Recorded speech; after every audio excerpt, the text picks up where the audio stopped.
And welcome to Thrift Shop Biography. This is the one about Billie Holiday. Thank you for listening. Hello. Hi. How are you? All right. You all right? Yeah. New favourite book alert. Oh, is this your new favourite Yeah. book? Wow. Billie Holiday, Lady Sings the Blues.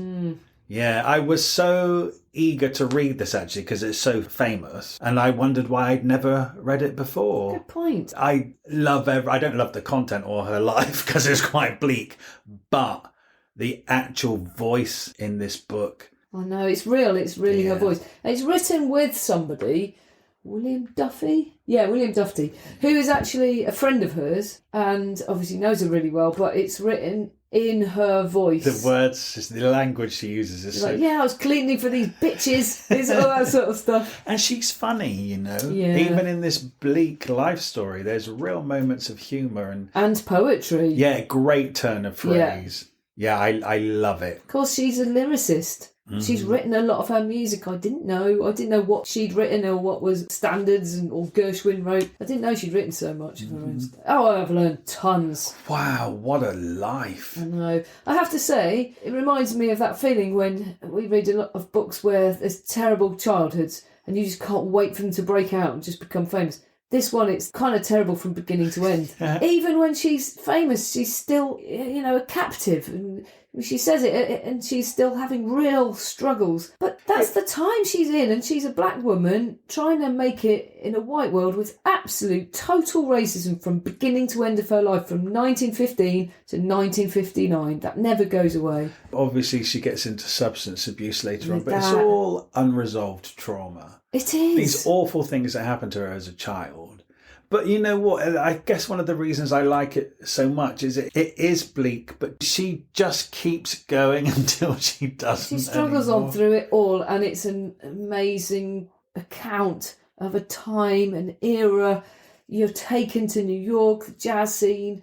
You're taken all around America. Yeah. You're even taken to plantations where her grandma was. I mean, it's a real history of black America from her point of view. It really is very descriptive. It's very real. I felt like I was on the bus with her, you know. Yeah. Are you a Billie Holiday fan? Yeah, oh, God, yeah. I mean, I'm raised on jazz. I have jazz parents. Oh, yes, you're named after a jazz. Yeah. Yeah. So I'm very familiar with her work. Oh, she's amazing, obviously.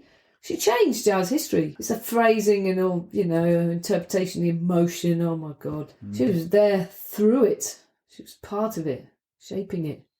Are you? Yeah, no, absolutely. I mean, I'm a fan of her voice. It's exquisite.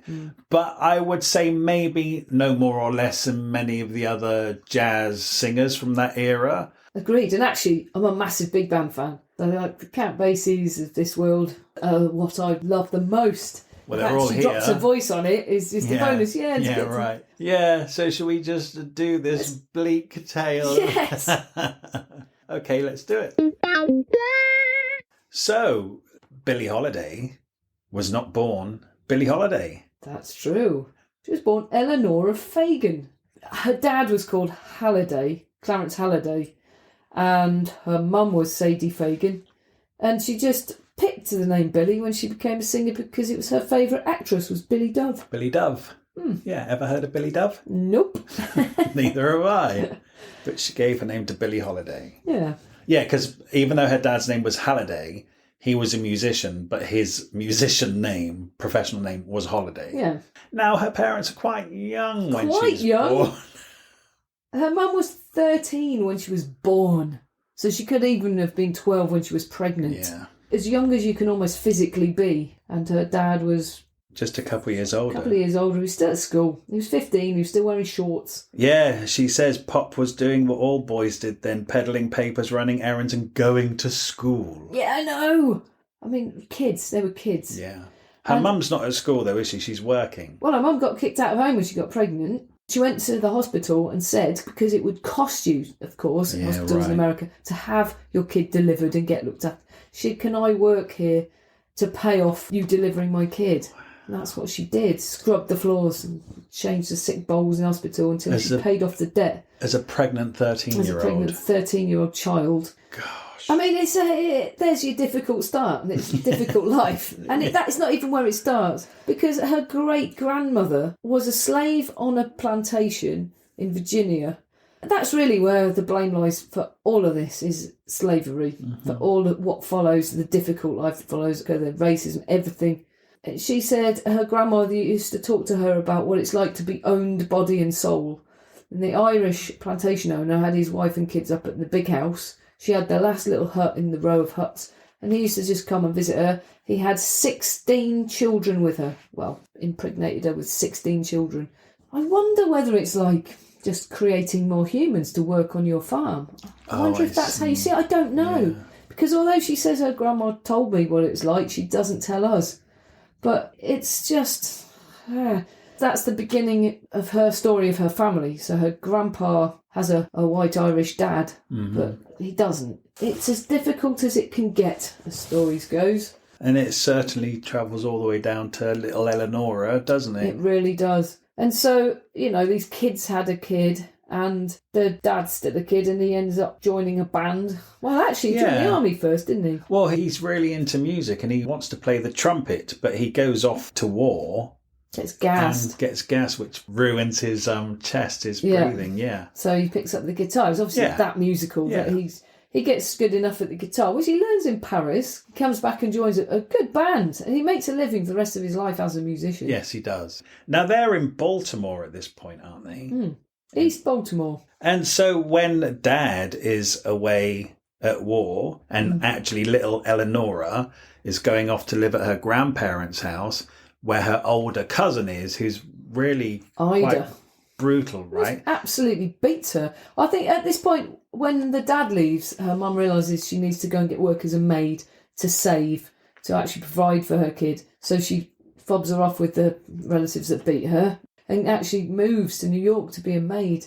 And she's having to share a bed with this Ida's 2 kids, a boy and a girl. Yeah. The boy is trying to shag them both. Yeah, and they're also young. They're really young, they're kids. I mean, I don't know what, 6, 7, I don't know, they're little kids. And she's like, okay, you shouldn't be trying that with me anyway, full stop. Secondly, that's your sister.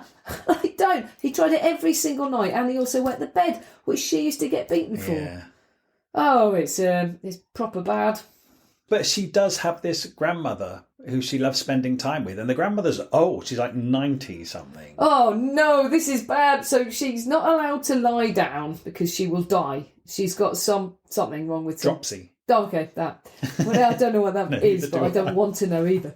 And so she slept in a chair for 10 years. Yeah, if you're 90, you just probably want to go. I imagine that's what it's about. She persuades little Eleonora to let her lie down, and she doesn't know better. So all right, if that's what you really want. They lie down together, tell each other stories, and go to sleep. And the grandma's got her arm around her, and she wakes up and she's dead, the grandma, with her arm like rigor mortis around her neck, and she can't prise herself out of it. She's screaming. That's the first trauma, real trauma, apart from beatings.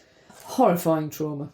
So she's screaming, they come in, and they have to break her grand's arm to get this poor little girl out. Yep. And then cousin Ida beats up little Eleonora. Well, now she's killed her grandma. Blaming her for killing her grandma, for letting her lie on the floor. I mean, this poor girl, honestly. I mean, she's clearly going to be able to grow up to sing the blues. Oh, bloody hell, yes. Anyway, she starts running errands, doing scrubbing jobs for the whorehouse. That's where she listens to jazz, because jazz came out of the whorehouses. It just did. That's a known fact. Is it? Yes, actually, I happen to know this from visiting New Orleans. They used to put screens up in the main rooms of whorehouses and actually have live jazz bands behind the screens. Did they? Yeah. God, it's depressing though, because you either became a whore or a maid. Or a jazz singer. Yeah, I mean, that's the way out. It's that sort of real... Do you know what it's like? It's like reading Dickens, really. Mm-hmm. It's another sort of world like that. Yeah, it really is a hard way of life. Anyway, she literally did all that cleaning and errands. In return, she refused any wage. In return, just to play the records. The jazz records. Listen to jazz. And she said it was the only place in those whorehouses where black and white people met. And now, which is the only way white people ever heard jazz for a long, long time. And it was being played in the clubs in New York, but no white people went there for 20 years. Because this is the 20s. You're saying by the 50s, there started to be white people going to the jazz clubs and going, this new music. She's like, this is not new music. This is new to you. It's just the white people appropriating everything again. Oh, yeah. And then they have to seem to invent it. Yeah. Do you know, I forget how long ago it is. It's like when I was reading this, I had to keep reminding myself, oh, this is 1920s, 1930s. Oh, because it seems so fresh to hear her talking. It's like she's in the room. Yeah, you're right. It does. So her dad actually is a working musician and he goes off on the road and she doesn't really see him. No, next thing, he's got a divorce and he's married some other woman. A woman called Fanny, in fact. Funny in fact. And she goes to dances just to hear the music as well. And she's always getting accused of being a loose girl because of what happened to her mum. But it's not true. She's going to all these places just to hear the music. That's the only place you can hear it, in a whorehouse or at a dance. And she's young, right? She's really young. She's just absorbing music. She's a music girl. So her mum came back from New York and she'd saved $900 and bought a house in North Baltimore. And her plan was to take in lodgers, make a living that way. That's a lot of money. Yeah, considering this girl at the age of 13 was pregnant and then went off to New York to provide for her family, to come back with $900. And she couldn't even read. I mean, she hadn't been through school, because she says later, Billie, that she taught her mum to read. Yeah, so she's determined, isn't she, to create a nice life for her and her daughter. And she doesn't just get a house, she actually gets a nice house in a nice part of Baltimore. Yeah, they're going to take in lodgers, which is where the first problem starts. Yeah. Because a man comes around, unbelievably, he's called Mr. Dick. She's just come home from school and he's waiting there. He says, oh, your mum said I've got to take you to this house. And she just believes it, we would. And they go to this house a few blocks away and she falls asleep there and he puts her to bed and next thing she knows he's on top of her. So she's screaming and kicking and then the woman of the house comes in and holds her down. Oh my God. She's still fighting them off and the door gets knocked down by the police and her mum. Because this woman apparently has gone to her mum's house and said, your daughter, the little bitch, she's trying to sleep with my man even though she's only 10 and my man's a grown up. I mean, it really does tell you the environment this little girl is growing up in. It's shocking. And then it gets worse, as if that's possible. Well, she gets arrested for being a whore because she's found in a whorehouse. So who's going to believe her? So she actually gets punished. She gets treated like a criminal and gets sent to a Catholic reform school. Yeah, it's horrendous. Really horrendous. Catholic institution, which is one of those things she comes back to as something that gives her nightmares for the rest of her life. Totally traumatised her. Well, it's those nuns again, isn't it? Bloody nuns again. But you know what they do to her? She said that there's this other girl there who's really unruly and she defies the nuns and she gets onto the swing in the yard and all the other girls are looking out the window and this other girl is on the swing, swinging as high as she can and she's screaming and she goes higher and higher. And then at one point she just comes flying off over the wall and there's a big thud and everybody's like, damn, anyway, the next thing, little Eleonora is, playing up. The nuns lock her in a room with the body of the dead girl. Overnight. And she's absolutely traumatised for the rest of her life from that one night. Screaming to be let out. It's horrific. I mean, that's a horror story. Yeah, it is. And this poor girl is in that situation because a grown man, an old man tried to rape her. her. Yeah. Wow. Yep. Then, because she's in this Catholic reform school, not many girls get out to be. Yeah, she was supposed to be there till she was 21. She was 10. Till she was 21 or until she was dead. That's right. But her mum got a lawyer onto it. Yeah, after that incident, when her mum visited, she was like, I have to get out of here. So, they got her out. Actually, it's a Catholic school, right? In Ireland, all those Magdalene laundries and stuff. Some of the girls were sent there because they were raped. And so they were then seen as impure. Yeah. Or if girls had gotten pregnant out of wedlock, they would get sent to these institutions and for years. Yeah, and the babies were taken away.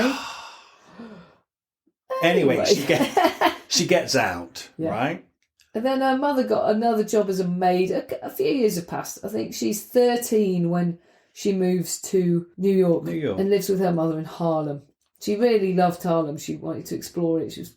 Well, you know what happens is her mum's already back in New York. Little Eleonora is put on the train with a sign around her neck saying that she's allowed to be on her own. But she gets off the train in New York and she's excited, so she doesn't go to see her mum. She just starts wandering around the city. This woman spots her, thank God. She works for the Society of Protection of Children or whatever.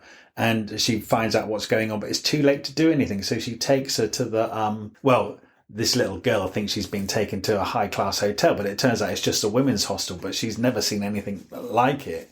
And she's kept there for 2 weeks whilst this woman tracks her mum down. But she loves being in this hostel. Yeah, she would stay there. But she does go and be with her mum, and her mum is working as a maid in a house. And then little Eleanor stays with her, I think, for a day or 2 days while her mum sorts her out a job and lodging in another house, right? She's about 15 when her mum fixes her up with a really fancy apartment of her own, because it's time she was on her own. And what her mum just didn't realise, because she's a bit of an innocent, was it was a whorehouse. She thinks, I'll be lovely with these lovely girls. Yeah.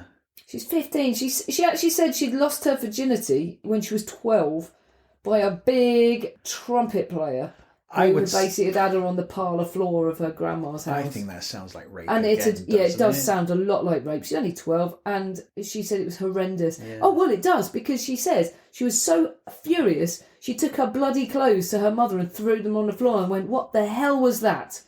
Is that what you and Dad did? You know, so yeah, that bloody clothes, that's not nice. I don't know how she managed to muster the strength to become a call girl, but she was like, I'm not going to turn down 20 quid a time, because that's a big money. She was like on $1 a day as a cleaner or something. So she inadvertently ended up with an apartment in a whorehouse. The mum fixed her up as a whore. And she's trying to protect her so much, and she accidentally set that up. And then she just thinks, well, if I'm here and I can make that much money, why not just do it? Yeah, she has 2 white cats, as she calls them, a week. Sometimes they came twice, so she's on like... No, sometimes they visited twice. So she's on about $60 a week, which is huge money. Yeah. This is the story of her life, getting a lot of money and spending it till she's broke. Mm-hmm. She's permanently poor, and a lot of money has gone through her hands, hasn't it? Yeah, she said, I had someone else doing my laundry, you know. Yeah. And it's that attitude that's got her somewhere, actually, rebelling against the racist status quo. So she's got a couple of nice white clients because she doesn't... Why does she not like going with black men? She says this big black man nearly killed her. That's what she says, I quote her. She doesn't say why. It could have been violence. It could just be that he was a big man. We don't know. But that put her off. That's right, but she actually couldn't turn tricks for a few days afterwards. Yeah, she was bedridden and she nearly hospitalised. She actually wanted to go to hospital until the hospital people came, and then she was terrified it might be an institution. So that's how much... That ruined her. So she turned down another black man, and he had connections and got her hauled up in court. Oh, because she says she wouldn't sleep with any more black men. Yeah. And then so he went to the whorehouse to sleep with her, and because she refused, he turned her over as a prostitute to the authorities. Yeah, that's right. What an arsehole. And so she got 4 months jail for that. For not being a prostitute. Yes. And her mum went to court to swear that she was 18 when she was actually 15. Which got her sent to Welfare Island, which sounds like hell. Actual hell. Yeah. Rats. I mean, she just described it. It's just a prison, isn't it? Yeah, and what she said, it was actually on an island. When she got released and she got the boat back to shore, there was just pimps waiting, because it was any down-and-out girl was just ripe for that. Yeah. So somebody picked her up. That happened for a while, and then she ran away from that. So it's not a great start to life, is it? It's terrible, honestly. Then she says the Depression era hit, but they didn't notice any difference because it had always been the Depression era. Yeah, right. I mean, what difference did it make to them? And her mum got a place on 139. They moved millions of times. They just constantly moved.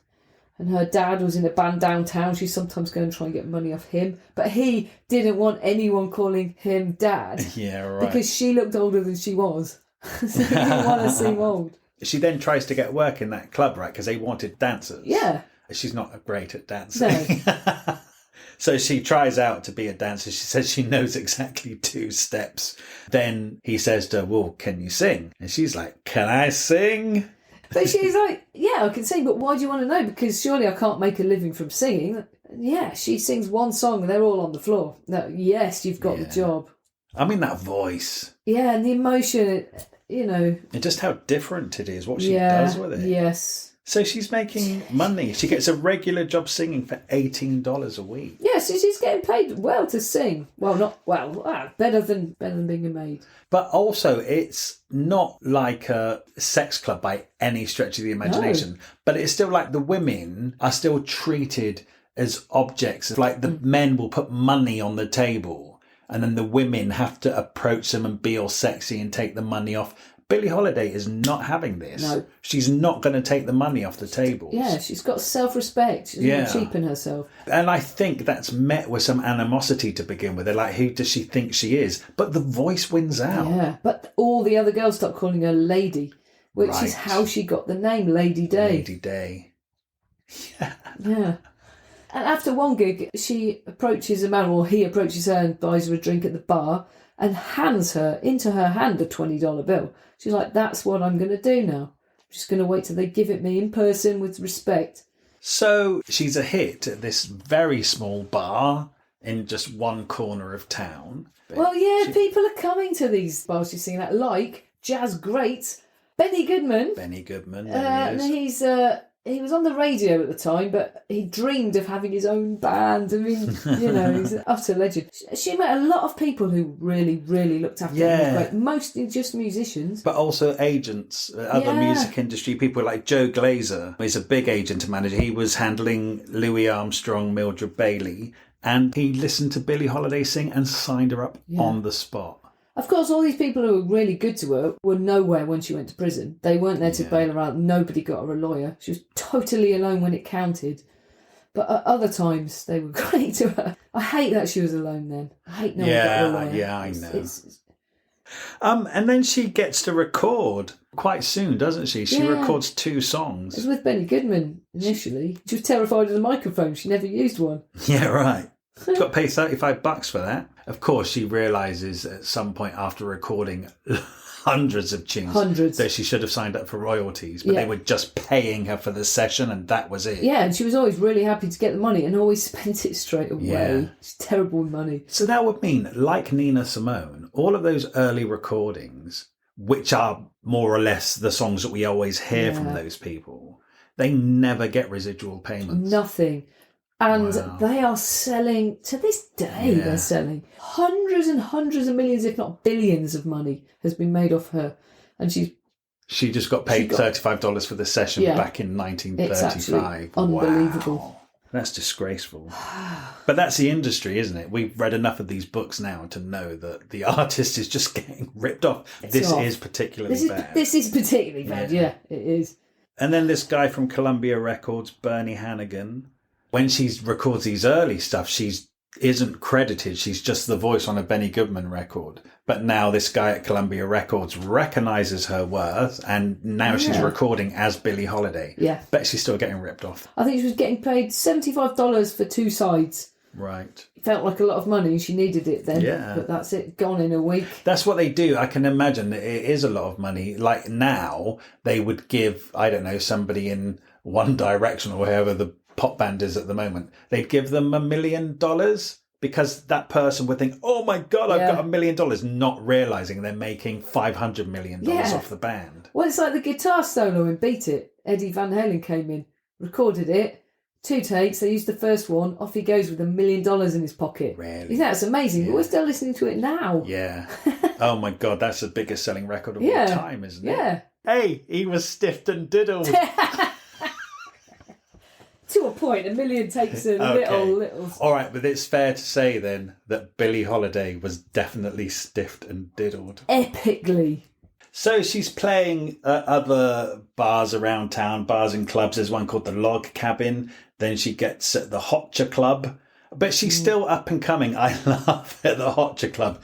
She says the chicken cacciatore was one of the attractions. While waiting for it, they would get me. It's like playing second bill to the chicken dinner. Yeah. Oh, she loved singing Porgy. And songs like that, The Man I Loved, she said she lived to sing them. She just put all the emotion into it. She played the Apollo, which is obviously the biggest place, still is, in Harlem, and she was absolutely terrified. Her knees were shaking, but she brought the house down. She broke it up. I know she said that when she went on stage, her knees were shaking so much the audience didn't know whether she'd come to sing or dance. Yeah, I mean, she's going down a storm. Yeah, she really is. Still getting paid nothing, but she's really making a name for herself. Benny brought along to the club Harry James, the famous trumpeter of jazz. I know nothing about him other than he's an amazing jazz man, but she said he was really hostile, basically racist, because he was a Texan where they hate black people. And he came in with this attitude, I don't want to be here. And they were like, you think you're the greatest jazz trumpet player, which is what he thought. Try this. Buck Clayton was there, and he ended up playing a lot of trumpet with Billie Holiday and many of these big bands. And so he was like, right, here, let's have a trumpet off. And he absolutely smashed it. And Harry James got humbled and had to change his attitude. Yeah, he came round through people being better than him on the trumpet. It's one way to combat racism, isn't it? Have a trumpet off. Trumpet off. Yeah. And then they jammed, and another thing, I had Lester Young on sax, and then this bloke came along who played sax with Cab Calloway's band, and they had a sax off. And basically every night in these clubs, they had all these legends now. Yeah. Names now to this day, just having jams and just playing. Oh, what a world.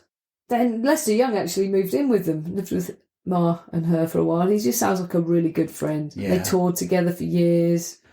Anyway, right, here's something amazing. Mm-hmm. She goes on tour with Count Basie. She's constantly battling racism, but they all are at that point, black big band. That's before she became the only black singer with a white big band. It's a 16-piece big band. The majority of that band couldn't read music. Imagine all those numbers they're playing and all of that jazz coming out of them, and they're doing it all from their heads. Yeah. I mean, it's incredible. And she said, we have no songbook with us. We've got 100 songs all in our heads. The words, the notes, everything. How incredible is that? That's nature in a way. They're all listening to each other. They're all responding to each other. They're becoming one big breathing entity doing these real songs. Music. Yeah. Real musicians. Absolutely phenomenal. But by 1937 she goes on tour with Artie Shaw. Is this the white band who wanted a black female singer? Artie Shaw's the bloke who married David Gardner. Okay. Yeah, before Frank. She liked jazz. Yeah, he was really good to her, it sounds like. He took her on as one of the first black singers ever to work with a white band. Yeah. And they absolutely tried to protect her. They did everything. They had this scheme where they go into the fanciest hotel and just walk in and go, we want a room with her. And it was so brazen that people got sort of baffled, thinking, well, she must be Spanish or something, or Mexican, because she can't possibly be black, because they wouldn't try this. But it's wearisome reading it, because every single thing they did 10 times a day was a battle for her and for them. Mm-hmm. Like, no, she will eat with us. No, she will come in the front door with us, or we all won't. It's a battle after battle. And she would beg them, can we just eat on the bus? Yeah. Can I just have a waz in the bushes? Yes. I don't want to go in and try and fight to use the toilet. I don't want to eat in the restaurant. Can you just bring me some food out? No, it's not right. Some places they went to perform, they would ask her to use lighter makeup because they didn't want to put off their customers. But conversely, when she was with Count Basie, they would sometimes ask her to darken her face. Because she might get confused with a white woman, and they were terrified that anyone would think that she was white. So then she'd have to use darker makeup. Oh my God, it's all so mixed up. At some point they were on stage with the equivalent of the Rockettes, and people were outraged that there was a black band on with white girls. Mm-hmm. So they got the girls to wear dark masks. It's just unbelievable. Isn't it? But she said eventually it was just a strain, and it sort of made her nervous, a nervous wreck. Can you imagine that day in, day out? It made her ill. So the tour is, they work hard on that tour, don't they? They go everywhere. But it's successful. But they're like travelling 500-600 miles a day. Night, yeah. A night, night, day, night. Hey! And then they get some guest spots on the radio. Now, Artie Shaw's big band is popular on the radio, but they have a series of singers. And even though it's on the radio and the radio has sponsors, they're uncomfortable about them having a black singer. So what happens, within the hour of the radio, Billie might get to sing 3 songs. And then the next time she sings 1 song, and then the next time she might not sing at all. Even on the radio where you can't see her, just the thought of having a black voice. So you know what? Artie Shaw and his white band, they've chosen to work with this phenomenal vocalist, but it's constant problems because America is just so racist. Yeah, and you can only fight so much. And they fought tons for her, but at that point, she sacks herself, basically. She's had enough. She's had enough. Don't blame her. She's paid so badly. They're on the road so much and they're on... Oh, my, it's just enough to get by. It's just enough to eat and stay in the room. She has to pay someone to iron her gowns. She sends a couple of dollars home to her mum if she's lucky. Yeah. It's bad. But then, so she sacks herself and then she's actually back in New York. And there's a place called Cafe Society downtown, which is run by a couple. Greenwich Village, by the way. Nice. Barney Josephson and his wife. And they've opened this cafe bar with the absolute intention there's going to be no segregation. It's 1939, so it's a bloody long time ago. I mean, way before that was a thing. And I guess New York might be one of the only places you could actually do something like that. Greenwich Village. It's a reasonably big club. 600 people can come. And society, celebrities, and it became a favoured hangout. But you know what? She's getting $75 a week. That sounds all right. She did it for 2 years. 7 nights a week she's playing. It's a lot. Mm-hmm. I mean, I don't know how many shows. They normally did more than one show. I mean, it's a few shows a night, isn't it? Hard work. Anyway, she went to Hollywood a little bit as well. I mean, the radio had made her a lot more famous because you've reached everybody at home, haven't you? There's one film she did with Louis Armstrong where it says that the main actress, because you only ever got parts as a maid or a whore, if you're black, and the main actress, white actress, was kind of jealous of her and thought she was upstaging her, and she thinks that's why she was really almost cut out of the film. But actually, I looked it up online and it said that because it was Woody Herman's big band, he's white, and Louis Armstrong and her singing, they cut out a lot of her and Louis Armstrong because they didn't want people thinking that jazz was invented by black people. Wow. So it was actually the film being racist, not just the star. She obviously didn't know that. She blamed this woman. Well, they probably told her it was a woman, maybe. Maybe. It's just, honestly, one sickening thing after another. It needs to be known. We need to know all of this. Important. Because she's making regular money now at the Cafe Society, she's looking after her mum, and her mum wants to open, is it called Mom Holiday's Griddle or something? It's a cafe. She always wanted to do it. And Billie Holiday is financing that. And she's given her lots of money on a regular basis. And then when she's finished at Cafe Society and she's got no money, so I'll just go and see my mum. Her mum doesn't give her a single penny after she supported her all that time. It's like, wow. So Billie Holiday says to her, well, God bless the child who's got her own. And there comes another amazing song. Big hit. Yeah. God, every time she says that it was a big hit, I just feel a little bit sad because I know she's not getting any money from it and some people are making a mint. By the way, when it's sort of around the 40s beginning, she said the barriers were finally coming down in jazz clubs when, as she calls them, the plantation owners, just the white people, realised that they can make money from jazz. That's what brought the barriers down finally. Mm-hmm. Here's a quote from her. You can be up to your boobies in white satin, gardenias in your hair, no sugar cane for miles, but you can still be working on a plantation. Mm-hmm. And that's how she felt, because she was. She had no freedom. She's owned. So that's why she says the plantation owners open clubs up, She's right. It's exploitation. It really is.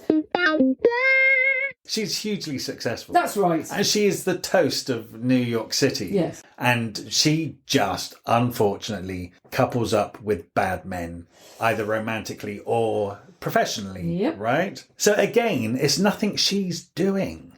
she's not being a bad person. She's just... But she's an addict, isn't she? She dabbles with heroin for 15 years, she says. And addicts always make bad decisions. Yeah, that's right. what's going on here. So she's not a bad person, but she's making bad decisions, No, right? but there's one point where she says, when she's playing, they bring her gardenias for her hair and white powder. So it's like they're supplying her with the performance side and the powder to keep her happy. She says I was one of the highest paid slaves around. I mean, you're enslaved by drugs. If you're an addict, that's how you can keep someone coming back day after day after day, always turning up. And you know what? She does get clean. One of the conditions of her not going to prison is to stay clean, and she does, and they don't believe her. So she actually checks herself into a sanatorium to prove, while she's in there, she's medically assessed. Because if she's on drugs, she'll go through withdrawal. And so she has to check herself into a sanatorium so they can monitor her, so she can prove to people that she's not on drugs. And actually, she's not at that point. So she does have periods of being off drugs. She does. She really wants to come off them. She hates course. it. But that's the second time she nearly went to prison. The first time she did go to prison for a year. Yeah. And they just raided her hotel.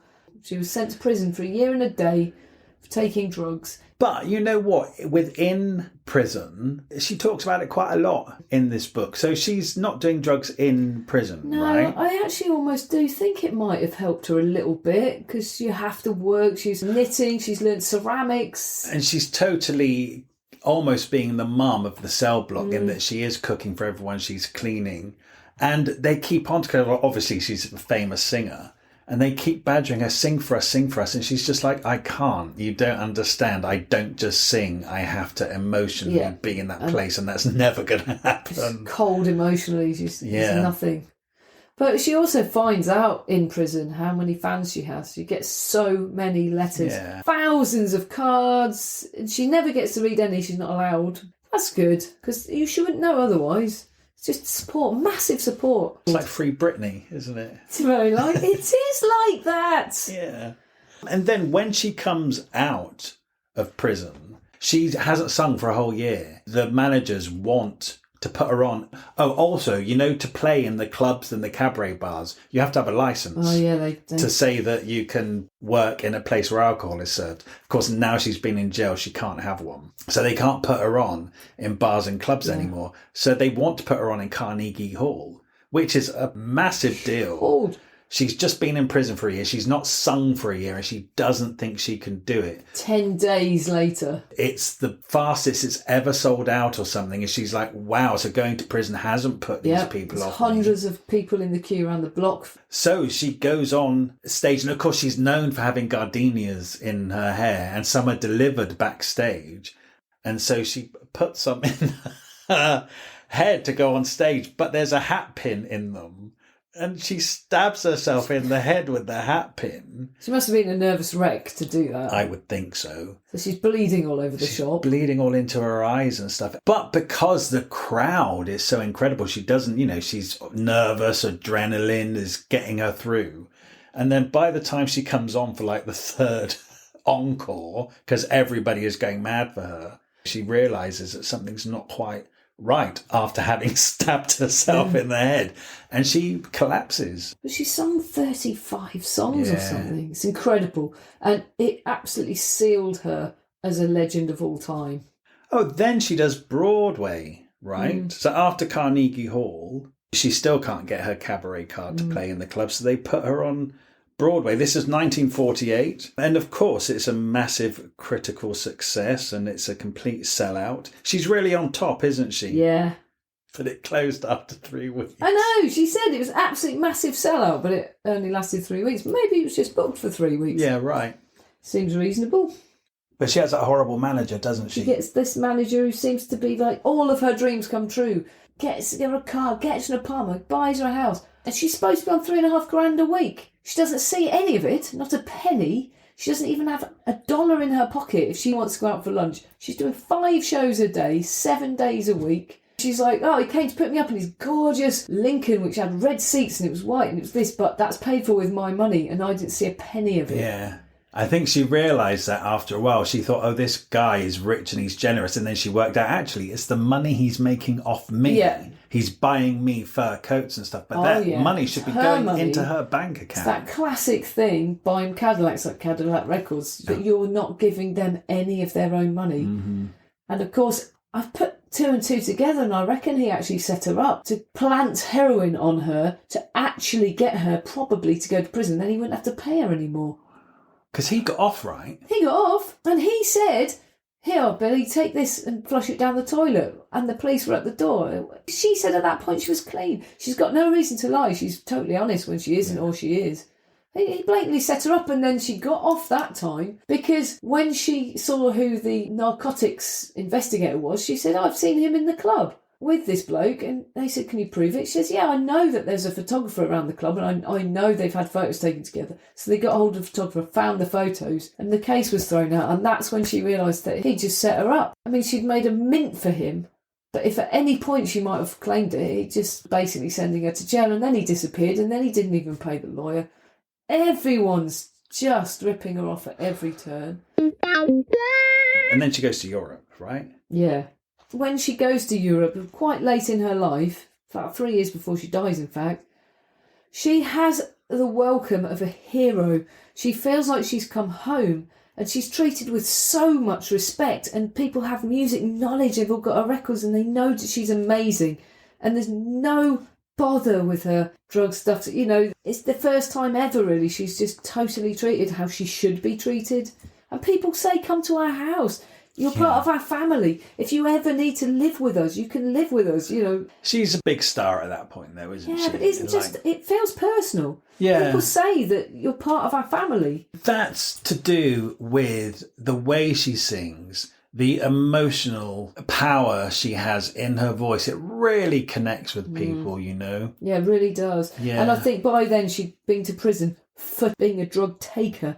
And I think a lot, especially in Europe, if that attitude's different, a lot of people just wanted to support her. You know, they really felt for her and the wrongs done to her, wanted to make sure she knew that she was all right with them. Yeah, they just value her and her talent, don't they? Yeah. That whole thing, you know, I love reading about her singing and her voice and the way she approaches stuff.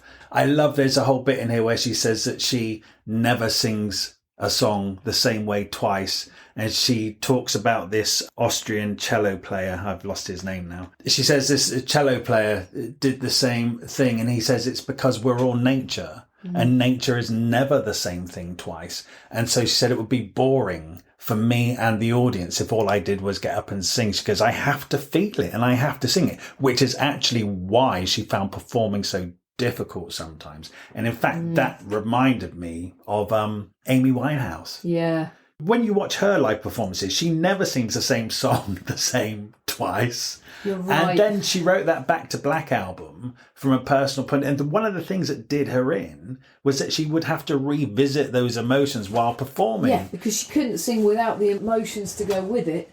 You're right, you know. And that's what's happening here with Billie Holiday. There's quite a few parallels, actually, between those two. Yeah. 50 years apart. But also then, of course, Strange Fruit, we must mention. Yeah, of course. Yeah. Yeah. Because it's somebody who came to one of these clubs had brought the poem, the person who wrote the poem, who was actually Irish. And that was a fake name he was using. And I think somebody had already written the song, I'm not sure, but she worked on it and it evolved it herself. Yeah. Okay, the emotion in it, she feels because her dad had died, because he'd had pneumonia and he'd gone to all the different hospitals. He had to walk around to all the different hospitals and each one rejected him because he's black. Yeah. That's the only reason. They just wouldn't even take his temperature, she said. And eventually he'd gone to a veterans hospital because he had been in the army and they'd taken him in, but it was too late. The damage was done and he died of pneumonia. And then they just phoned her and coldly said, come and get the body. And then he was in a tux with blood on the shirt. It's just absolutely terrible. And she said that every time she sang Strange Fruit, it reminded her of how her dad died. It's just through racism. Yeah. And everybody else who's ever died. But the way she sings Strange Fruit, she said it really took its toll on her because she's having to revisit those emotions every night. But at the same, and sometimes she wouldn't sing it. But of course, it became such an iconic song that the audiences asked for it. always requested it, so she always had to sing it. Yeah, she said she was often sick. She was physically sick. She'd sing it and be so upset. She'd go off the stage and throw up and cry. I mean, it's awful. And I actually read online that it said when she sang that, she asked for a spotlight to be pulled down right in her face. She asked all the waiters to make everyone be quiet. She wouldn't have any noise. She sang it with all that emotion. Oh my God, I nearly can't talk about it. And then when it finished, she'd have the light go off her face, and then when the light came up, she was gone. Mm-hmm. That's so powerful. Bloody hell. She actually says near the end of the book that her dream of her whole life is to own a farm and just look after stray dogs and kids that never asked to be born. Oh. And she said she'd take about 25 to 30, any colour, didn't care. Yeah. Also, she'd like to own a club, her own club, which has a permanent piano, a guitar player, and just intimate, like maybe 100 people or so. That's her dream. Well, she never got to do it, did she? No. Unfortunately. But you wouldn't imagine that she'd have motherly vibes or want to take in orphan kids, I guess. Kind of a little insight into another side of her right at the end of the book. You know, the life she had, I wonder if she considers herself a child who didn't ask to be born. I'm sure. Yeah, because such awful things happened to her. I'm sure, yeah. I think she just wants to stop that from happening to anybody else, even though she was an amazing, globally loved singer. No, it was a struggle. It was constantly a struggle, wasn't it? But I tell you what, you hear it in her voice, don't you? Yes. You can't listen to her singing without recognising this intense emotion, you know? You can't. And so it's like actually a really important part of black history of America, captured in song. Captured in her voice. Captured in her voice. Voices like that don't come along that often, actually. Well, especially as she was such an innovator. She set the bar. It almost had to happen. Like, she talks about nature and like her voice being nature, why she can never sing the same thing twice. And it's like you think about that young girl in the whorehouse listening to the jazz music. She wasn't really driven by insane, definite ambition. It's like she didn't really go out and say, right, 100%, I need to be a singer from birth. It just kind of quietly evolved within her and it found a way. Like, she ended up just going into these clubs and standing back and listening to the music. She tried out to be a dancer. They said, can you sing? Well, she could sing, but actually she couldn't just sing. She emoted and she elaborated and she improvised and evolved. It's something very nature and natural about it. Yeah, it's like music is just in her, like it's in her soul. She's got the spirit of music in her. She's the real deal. Absolutely. She's a lady. She's a lady. And then incidentally, well, not incidentally, but the man she's married to, her last husband, seemed like true love. He was there for her and all that. And the end of this book is so positive. I'm going to get with my man. Then I look up on Wikipedia. He'd systematically robbed her of everything she'd ever owned. She died in poverty. And while she was in hospital, the law found some heroin in her bedroom at home and came into the hospital and handcuffed her to the bed.